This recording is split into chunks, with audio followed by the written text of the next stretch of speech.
52시간 근로제도 삼성이 지금 이렇게 문제가 생기게 되는 거에 하나의 원인이다 이렇게 생각이 듭니다. 상용화를 하는 그런 단계로 넘어가려면 어마어마한 테스트를 진행해야 돼요. 열심히 테스트하다가 나 지금 시간 다 됐어. 나 이제 퇴근해야 돼. 내일 와서 다시 할래. 이래가지고는 안 돼요. 그야말로 밤도 새기도 하고 그런 시간을 보내야 됩니다. 그래야지 제품이 나오는 거고 다른 회사하고 경쟁해서 이기는 거였거든요. 시스템 반도체는 저는 이제 어떻게 보면은 AI 시대가 열리면서 우리한테는 오히려 기회다 이렇게 생각이 들어요.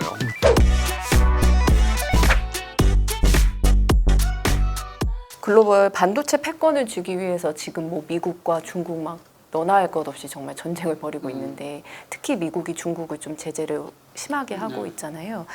반도체 산업에서 이제 중국이 뭐 타격을 받았다 혹은 아니면 오히려 자립을 하고 있다 이렇게 보는 시각이 있는데 교수님은 어디에 조금 더?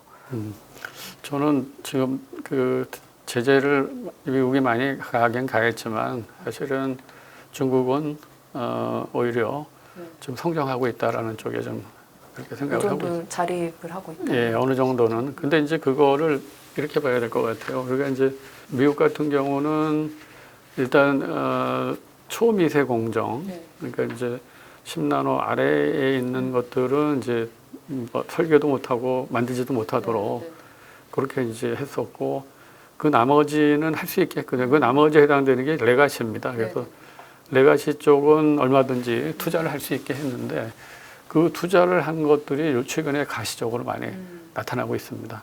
그래서 이제 첫 번째는 이제 그 SMIC라고 하는 파운드리 기업이 있는데 특히 이제 올해 1분기에는 TSMC 삼성전자 다음에 바로 세 번째로 그 SMIC입니다. 그러니까 지금 중국의 파운드리 업체가 글로벌 탑3에 들어갔어요. 그러니까 그 정도로 성장을 했다라는 거를 볼 수 있고요. 그 다음에 이제 두 번째 이제 메모리 쪽으로 가가지고는 창신 메모리라고 있어요. CXMT라고 있는데 거기에는 주로 이제 D램을 만드는 그런 이제 회사인데 여기가 중국에 주로 이제 그 이 스마트폰이나 노트북에 들어가는 저전력 D램. 근데 조금은 이제 구형으로 분류가 되지만 뭐 DDR4 같은 거 이런 것들은 다 만들어요. 만들어서 공급을 하고 있습니다. 근데 이런 부분들도 삼성이나 SK하이닉스도 이미 하던 거거든요. 그러니까 시장을 많이 지금 뺏기고 있다 이렇게 봐야 되는 거고요. 그 다음에 이제 장비 개발하는 것도 사실 지금 45에서 65나노급 정도 되는 거는 중국에서 이미 그 장비를 만들고 있어요. 그러니까 이런 것만 놓고 보더라도 상당한 수준에 올라와 있다 이렇게 볼 수가 있습니다. 아마 이 방송이 나갈 때는 이제 누가 당선이 되는지 나올 텐데 이제 미중 반도체 패권 전쟁의 양상이 이제 달라질 것이다 이렇게 보는데 교수님은 각각 조금 후보에 따라 어떻게 앞으로 미래를 좀 보고 계신지 궁금합니다. 두 분 중에 누가 당선이 되더라도 그 중국에 대한 제재는 더 강화될 거는 틀림없는데요. 근데 트럼프는 제 생각에는 좀 더 강할 것 같은데 아마도 그 레가시 쪽에 대한 것들은 지금 현재는 그거는 풀어줬잖아요. 근데 그 부분도 제재를 가하지 않을까라는 게 제 추측이고요. 이 트럼프는 또 그 보조금 주는 것도 이제 뭐 왜 주느냐 뭐 이제 그런 얘기를 꺼냈기 때문에 그렇다고 해서 지금 이미 다 주기로 약속되어 있는 거를 뭐 확 바꿀 수는 없어도 그 부분을 뭔가 손을 대려고 할 것이다라는 거가 이제 있을 것 같고요. 그래서 어쨌든 우리 입장에서는 중국을 이제 제재를 가하는 거에 있어서는 중국이 우리가 경쟁자이기 때문에 한편으로는 또 좋은 점이 있긴 있죠. 예, 그 부분은 우리가 이제 잘 활용해야 될 부분인 것 같고 그렇지만 이제 또 하나 우리가 이제 주의해야 될 거는 미국도 사실 어찌 보면은 여기저기 봐줄 때가 아니거든요. 그래서 자기네에 가장 유리하도록 그렇게 모든 정책을 가져갈 수밖에 없어요. 그러니까 미국을 가장 우선적으로 생각하는 그리고 아메리칸 퍼스트라고 하는 그 방향은 바뀌지 않을 거기 때문에 결국은 이제 한국에 대해서도 조금 안 좋은 영향을 끼칠 수 있는 것도 있을 수 있다 이렇게 봅니다. 이제 새롭게 AI 시대가 열리면서 AI 반도체 이제 중요하다고 교수님도 강조를 해주셨는데 한국 반도체가 앞으로 어떤 방향으로 노력을 해야 된다고 보시는지. 네, 그야말로 그 AI 시대가 열리면서 세상이 많이 바뀌고 있거든요. 그게 바로 이제 그 반도체에서도 그 영향이 그대로 오고 있는데요. 우리 한국 반도체도 결국 AI 시대에 어떻게 대응할 거냐가 이제 중요한 것 같아요. 우리 메모리는 안 그럴 줄 알았잖아요. 메모리는 뭐 큰 변화가 있겠어요. 그랬는데 메모리도 그동안은 이제 표준화된 규격에 의해서 대량으로 막 찍어내기만 하면 됐던 그 메모리가 그게 아니라 시스템, 고객, 그러니까 지금 같은 경우 엔비디아죠. 엔비디아가 원하는 거에 맞게끔 칩을 만들어야 되는 맞춤형 메모리로 바뀌었단 말이에요. 그러니까 결국은 메모리에서도 이제 큰 변화가 있는 거고요. 그 다음에 이제 시스템 반도체. 시스템 반도체는 저는 이제 어떻게 보면은 AI 시대가 열리면서 우리한테는 오히려 기회다 이렇게 생각이 들어요.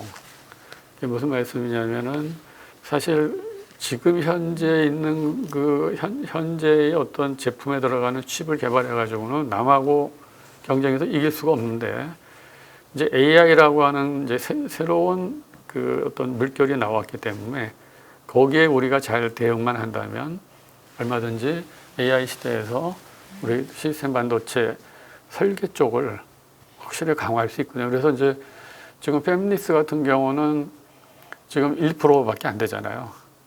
근데 1%밖에 안 되니까 그거를 어쨌든 더 올릴 수 있는 좋은 기회다 이렇게 생각이 들고요. 특히 아까 이제 말씀드렸던 온 디바이스 AI라고 하는 거가 우리가 특히 시스템 반도체 설계에 있어서는 가야 될 방향이다. 왜냐하면은 우리가 어쨌든 제조업이 강한 그런 나라잖아요. 나라고 제가 이제 이 책에서도 그런 얘기를 했지만 신제조업이 이런 표현을 썼는데 신제조업이라고 하는 거는 AI가 만들어내는 제조업입니다. AI가 새롭게 들어가고 또 AI로 인해서 새롭게 창출되는 그런 제조업을 얘기하거든요. 그런 제조업에 있어서는 분명히 그 시스템 제품에 맞는 새로운 칩이 필요하다. 새로운 반도체.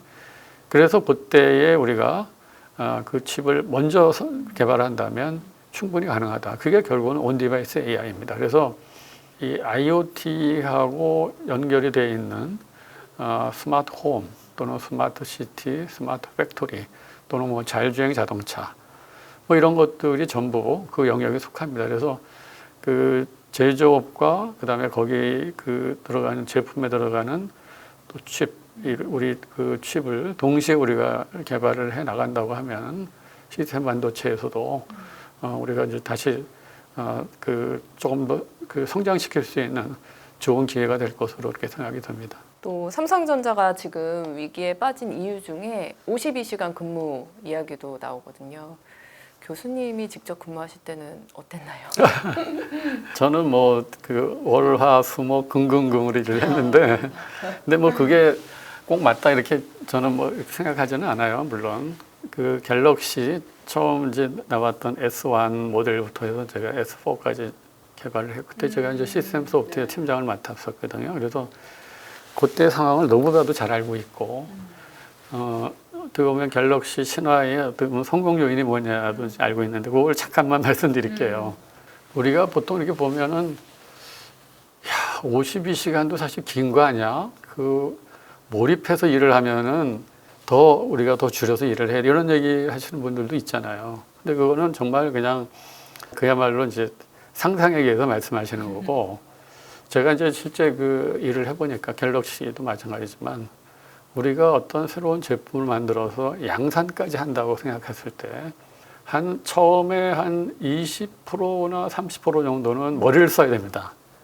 그때는 소위 말해서 창의적인 그런 아이디어를 내는 것들이 필요해요. 그래서 그때는 소위 말해서 좀 우수한 그 엔지니어들이 조금 더 창의적인 그런 노력이 필요한데 그 이후부터 해가지고 한 70% 이렇게 되는 거는요.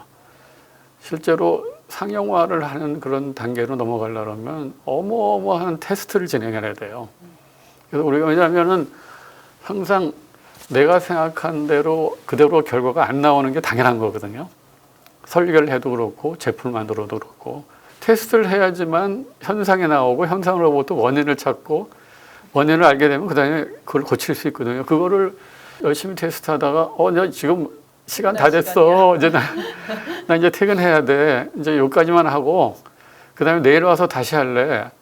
이래 가지고는 안 돼요.